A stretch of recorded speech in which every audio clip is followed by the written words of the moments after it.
अस्वीकरण हे चॅनल अशा व्यक्तींसाठी तयार केलं आहे ज्यांना पारंपरिक स्वरूपात वाचन शक्य नाही, विशेषतः दृष्टीहीन आणि ज्येष्ठ नागरिक. साहित्याचा प्रसार आणि त्याच्या समृद्ध वारशाचे संवर्धन करण्याचा आमचा उद्देश आहे. ही सामग्री पूर्णपणे समाजाच्या भल्यासाठी सादर केली आहे. मूळ लेखकांना योग्य श्रेय देण्यात आले आहे. भयकंप या उपक्रमाद्वारे आम्ही प्रादेशिक साहित्याचा अधिकाधिक प्रसार करण्याचा आणि त्याच्या महत्त्वाचा जागर करण्याचा प्रयत्न करीत आहोत. धन्यवाद.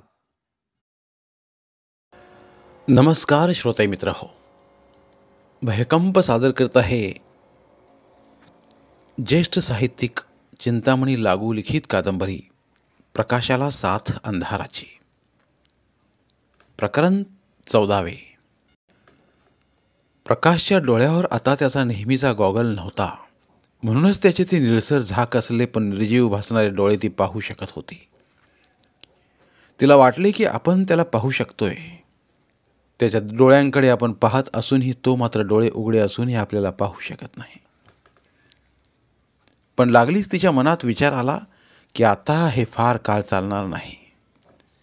आता ऑपरेशन उरकून तो बाहेर येईल तेव्हा आपल्या डोळ्यात नवे तेज घेऊनच येईल. मग तो आपल्यालाच काय पण सगळे जग स्वतःच्या डोळ्याने पाहू शकेल. तो विचार मनात येताच तिचे मन एकदम स्वच्छ झाले. आनंदाने भारावून जात ती झटकन खाली वाकली आणि तिने आपले ओठ त्याच्या डोळ्यावर आळीपाळीने टेकवले व त्याचा हात आपल्या हातात घेऊन तो चुरल्यासारखे करीत म्हणाली, काळजी करू नका प्रकाश, मी इथेच राहणार आहे. आता ह्या क्षणीही ती तस्वीर माझ्यापाशीच आहे. ही बघा. आपल्या छातीशी धरली कागदात गुंडाळली फोटो फ्रेम उलगडून त्याच्यापाशी नेत ती म्हणाली. प्रकाशने आपला हात पुढे करून त्या तस्बीरला स्पर्श केला. क्षणभर त्याची बोटे नाजूकपणे तस्बिरीच्या काचेवर फिरत राहिली. मग तो हात जोडून नमस्कार करीत म्हणाला, जातो गुरुजी. आपले दर्शन घडावे म्हणून दृष्टी प्राप्त करून घेण्यासाठी स्वतःला ह्या सगळ्या धन्वंतरीच्या हवाली करतोय. त्यांच्या हातानं यश येऊन आपले दर्शन घेऊ शकण्या इतकी दृष्टी मला प्राप्त होईल असा आशीर्वाद आपल्या ह्या अनाथ प्रकाशला द्या. आणि मग त्याने आपले डोळे मिटून घेतले. दीपाचा हात मात्र आपल्या हातात घट्ट धरून ठेवला. चेतनने खून करूनच नर्स आणि अटेंडन्सना ट्रॉली पुढे न्यायची सूचना केली. दीपा अगदी थिएटरच्या दारापर्यंत ट्रॉलीबरोबर चालत राहिली. तिथे मात्र तिने आपला हात हलकेच सोडून घेतला आणि भरलेल्या डोळ्यांनी प्रकाशासह ट्रॉली त्या दुहेरी दाराआड नाहीशी होताना पाहत उभी राहिली. ट्रॉली गेली. बरोबरचे लोकही आत गेले. चेतन शहा मात्र मागे रेंगाळला. दीपाच्या खांद्याला स्पर्श करीत अगदी हळुवार आवाजात तो म्हणाला, दीदी, निदान 2.5 तास तरी हे ऑपरेशन चालेल आणि त्यानंतर प्रकाश किमान 10 तास तरी शुद्धीवर येणार नाही. तोवर तुम्ही घरी जाऊन आराम का नाही करत?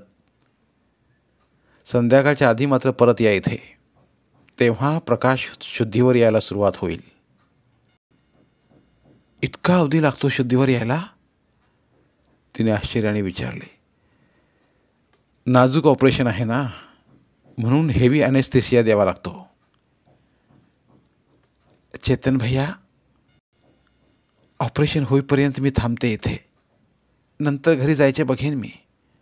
त्याने तिच्याकडे स्नेहार्द नजरेने बघितले. मग हात हलवत तो म्हणाला, ठीक आहे, वेटिंग रूममध्ये आरामात बसा. कसलीही काळजी करू नका, सगळं काही व्यवस्थित होणार आहे.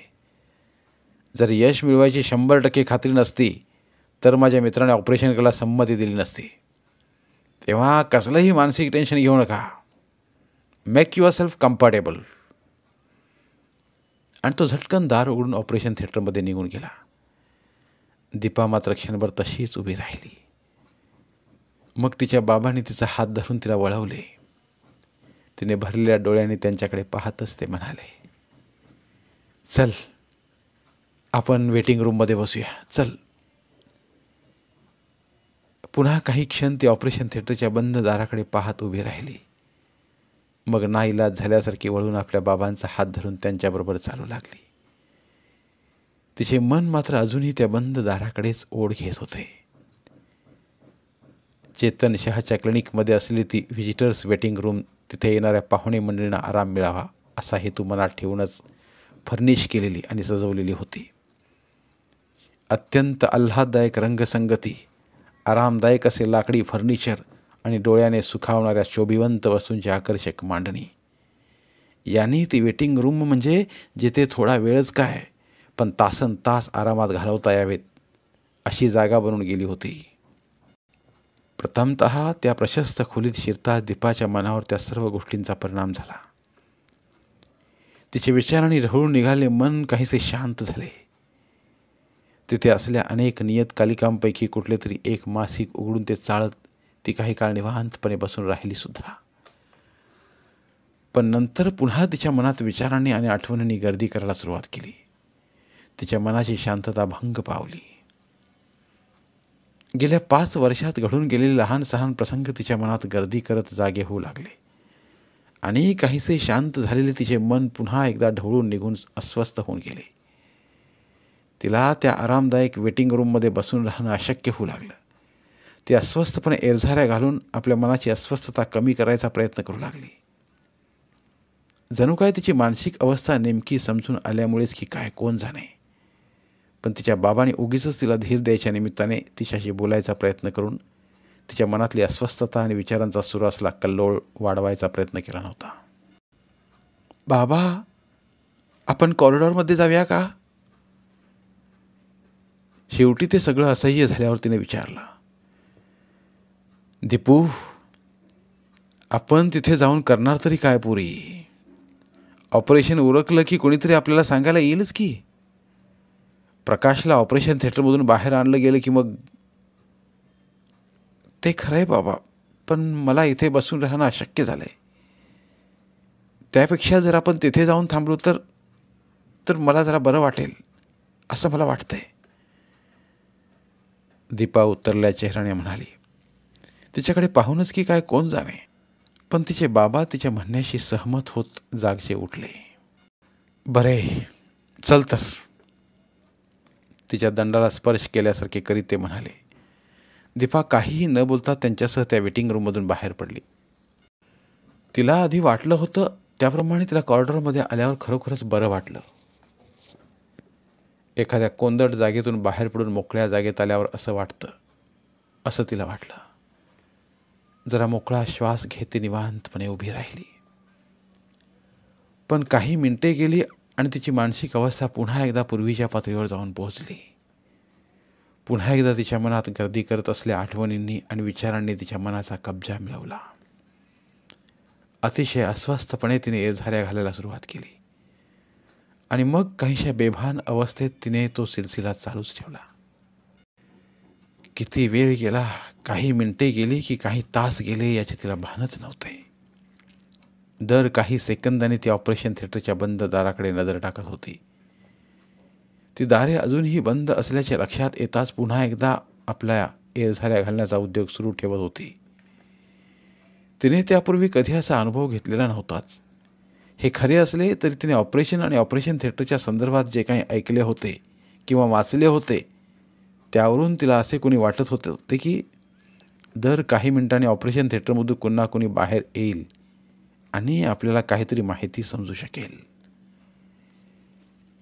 पण त्या कॉरिडॉरमध्ये येऊन तिला कितीतरी वेळ झाला तरी त्या बंद दाराआडून कुणीही बाहेर आले नव्हते. ती दारे एकदा प्रकाशाला घेऊन जाणारी ट्रॉली आत गेल्यानंतर जी बंद झाली ती बंदच राहिली होती. कुणीही बाहेर आले नाही की कुणी आत गेले नाही. जणू काय एकदा आत घेतलेल्या माणसांना गिळून टाकून ती दारे तृप्त होऊन शांत झाली होती. हे असे वाट पाहण्यापेक्षा एखादे जीवावरचे दुखणे सहन करणे सोपे जाईल असे तिला वाटायला लागले होते. पण प्रत्येक वाट पाहण्यालाही शेवटी अंत हा असतोच. तसाच अंत दीपाच्या त्या वाट पाहत थांबण्यातही झाला. ती जी दारं उघडायची इतक्या आतुरतेनं वाट पाहत होती ती एकदाची उघडली गेली. प्रथम ते जर्मन डॉक्टर आणि त्यांच्या पाठोपाठ चेतन शाह ऑपरेशन थिएटर बाहेर आले. दोघांचेही चेहरे थकून गेल्यासारखे दिसत होते. मनावर पडला ताण डोळ्यांतून उतरून आपले अस्तित्व दाखवून देत होता. तुम्ही इथे काय करता दीपा दिदी? मी तुम्हाला वेटिंग रूममध्ये आराम करायला सांगितलं होतं ना. तिला पाहताच थबकत त्याने विचारलं. मी तुमचा हुकूम अंमलात आणण्याचा प्रयत्न केला चेतन भैया, पण नाही जमलं मला. हसायचा प्रयत्न करीत ती म्हणाली. मग तिने आपल्या मनात कधीपासून असलेला महत्त्वाचा प्रश्न विचारला. काय झालं चेतन भैया? काय होणार होतं दीदी? 100% यश मिळालं ना? काय?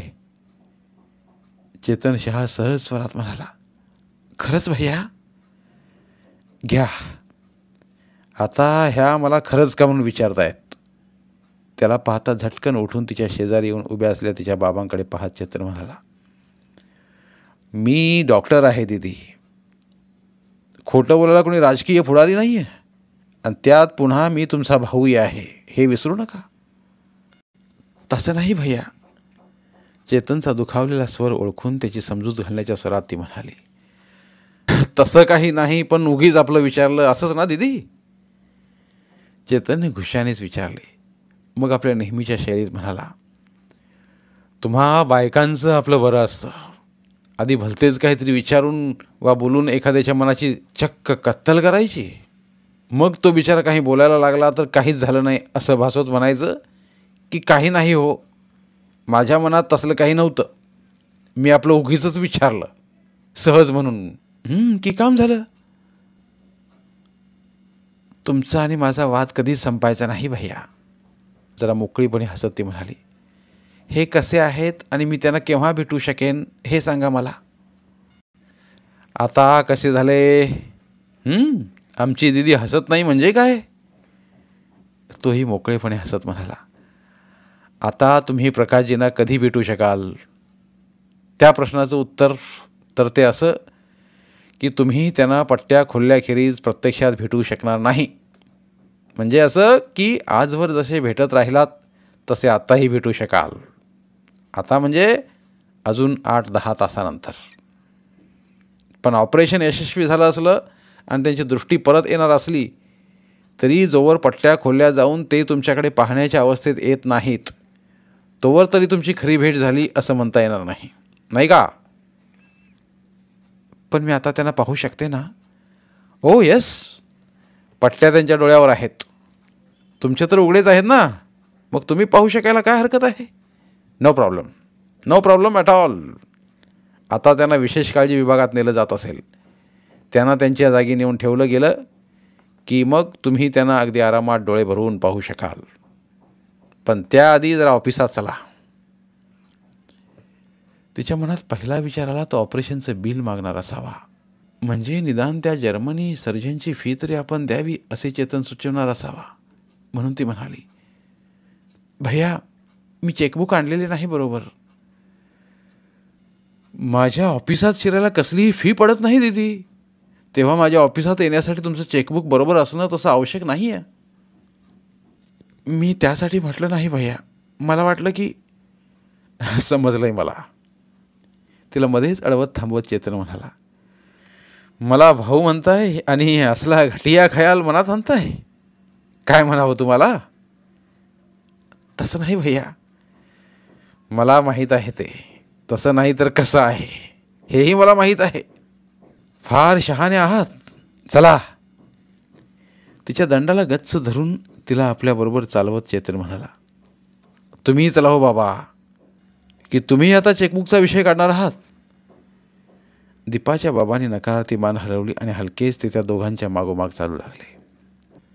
त्या दुमजली इमारतीच्या खालच्याच मजल्यावर चेतनच्या ऑफिस कम कन्सल्टिंग रूमचे अस्तित्व होते.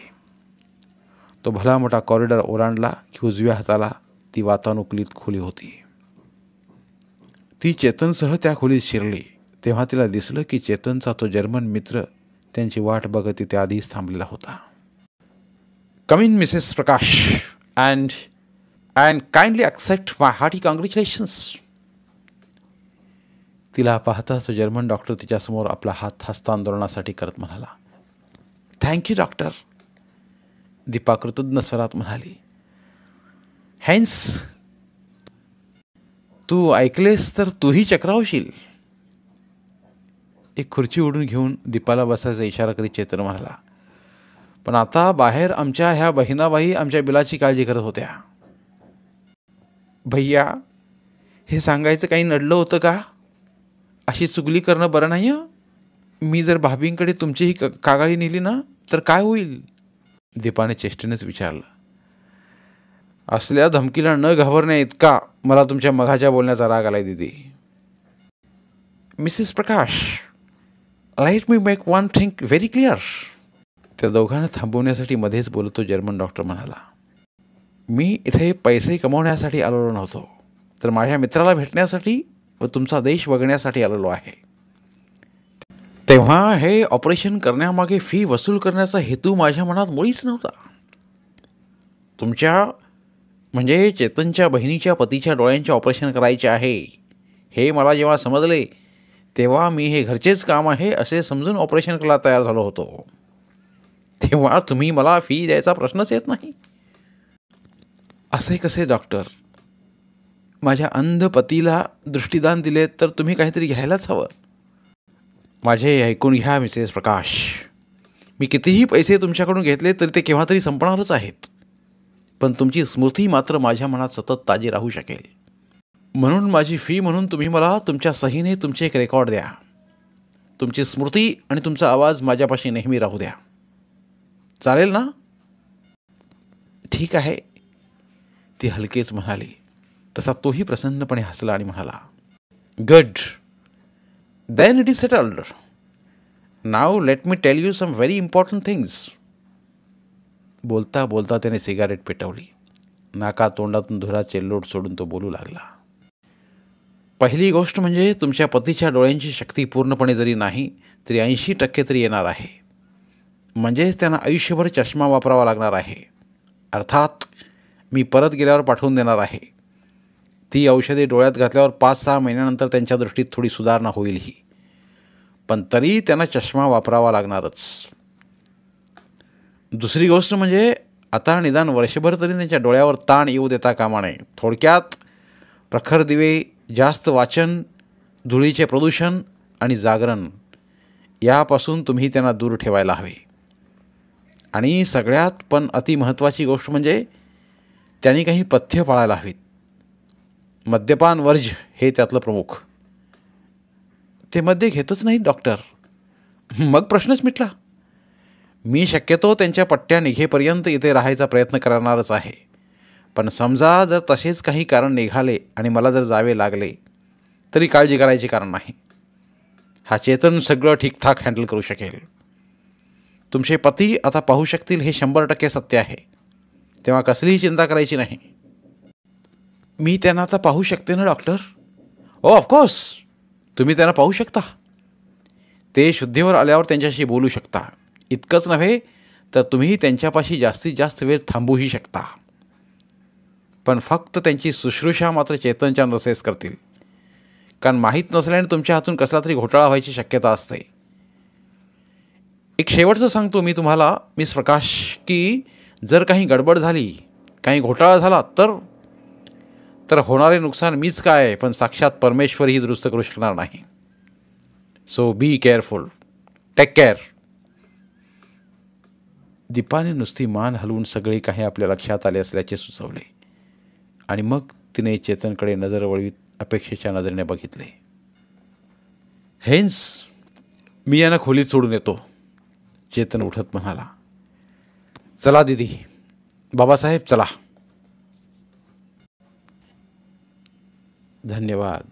उर्वरित कादंबरी पुढील भागात. धन्यवाद. प्रिय श्रोते मित्र हो, आपल्यासाठी एक आवाहन. आमच्या चॅनलच्या प्लेलिस्ट विभागात तुमच्यासाठी शेकडो कादंबऱ्यांचे ऑडिओ बुक्स उपलब्ध आहेत. तिथे प्रत्येक कादंबरीचे सर्व भाग एकत्रित मिळतील. त्यामुळे सध्या सुरू असलेल्या क्रमशः कादंबरीच्या पुढील भागासाठी वाट पाहण्याची गरज नाही. तुमच्या वेळेनुसार तुम्ही संपूर्ण कादंबरी सलगपणे ऐकू शकतात आणि साहित्याचा आस्वाद घेऊ शकता. कृपया आमच्या चॅनलच्या होमपेजवर जाऊन प्लेलिस्ट चेक करा आणि तुमची आवडती कादंबरी निवडा. धन्यवाद.